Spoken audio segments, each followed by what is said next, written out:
Hey students, as you all know, we've been learning about the Salem witch trials. We've been learning about the era, the historical significance, and some of the facts of what happened. But I still have some questions on the matter, such as, were Abigail and Elizabeth really possessed, or were they faking it? Is Tituba really a witch, or was she just admitting it to save her own skin? Do you think that Hathorne was a fair judge? Should women have been hung? So, I decided I wanted to do some more digging into the issue. And as always, the best place to go to figure out what really happened is to a primary source. Let's remember what a primary source is real quick. Okay guys, the primary sources we are going to be going to are Abigail Williams, Tituba, and John Hathorne. Let's see what they have to say about what happened. Let's start with Tituba.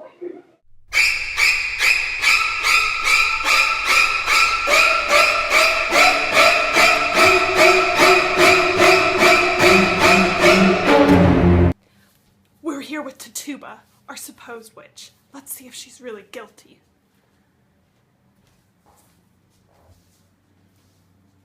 Hello, Tituba. I'm just here to ask you a few questions about your recent trial. Where are you from? South America. I was kidnapped as a child and sold into slavery. So sad. Did you possess Abigail and Elizabeth? I confessed, didn't I? That doesn't answer my question.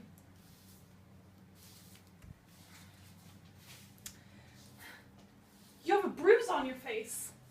What is it from? My master beat me, Why did he beat you?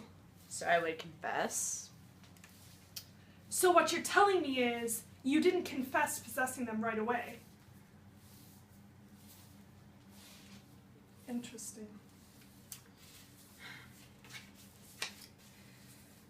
I've been told by a reliable source that you admitted and that you also were an informer and told them about other witches just so they wouldn't kill you. Were you just trying to save your skin? Is that why you admitted to this crime? I have a daughter. I didn't want to die.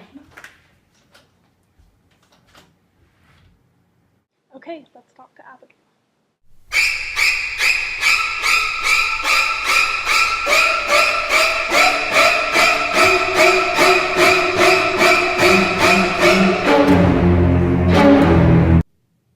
Students, we are here with Abigail Williams.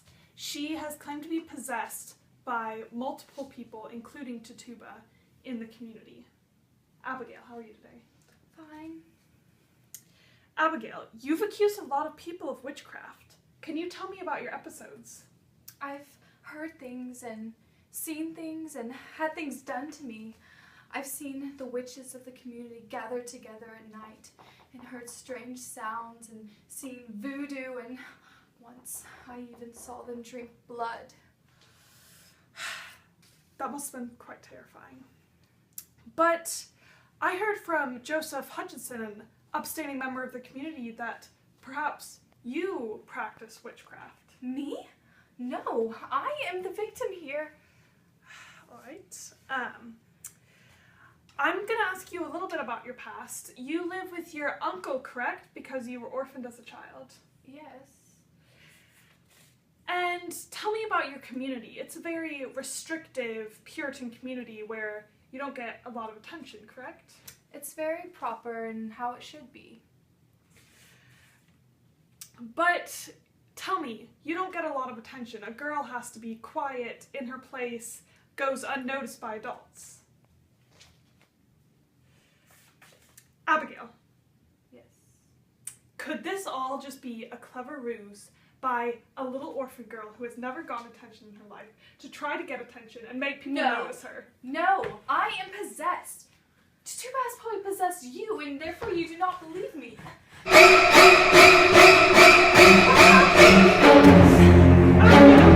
Abigail! Let's see what John Hathorne has to say.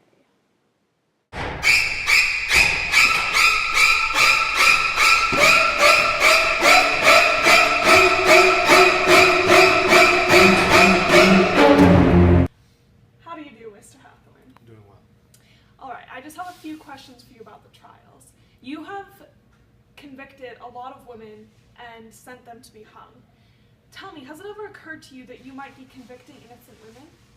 No, innocent these women are not. They are possessing our daughters, they're making them ill, and there's no doubt in my mind that they have been sent by the devil himself to undermine the purpose of the church. Okay, but where's the evidence for these women? You assume that everyone accused is guilty. That just doesn't seem fair to me. Evidence? I need no evidence. These women are falling ill, they're having conniptions, feeling bitten, or being pinched when no one is there. I have all the evidence I need. But couldn't the girls just be acting? The devil is real. If you don't believe that, then you'll be counted among the condemned. Okay. Let's talk more about you. You're a politician, correct? Mm-hmm. You're very high in your community. Couldn't you just be doing all of this to get ahead in your career and in society? Preposterous! I will not buy these accusations. You have aligned yourself with Lucifer himself. I will purge the town of all witches, and you will be hanged with the rest of them. Okay, students, we've learned some interesting facts about what happened during the Salem witch trial, and there's a lot to think about. I would like for each of you to write a proposal to bring to class about what you think actually happened, who you think was guilty. You're going to have to do some research on your own and let me know what you find out. There will be directions in the info box beneath this video, and here are some websites for you guys to look at for your own research.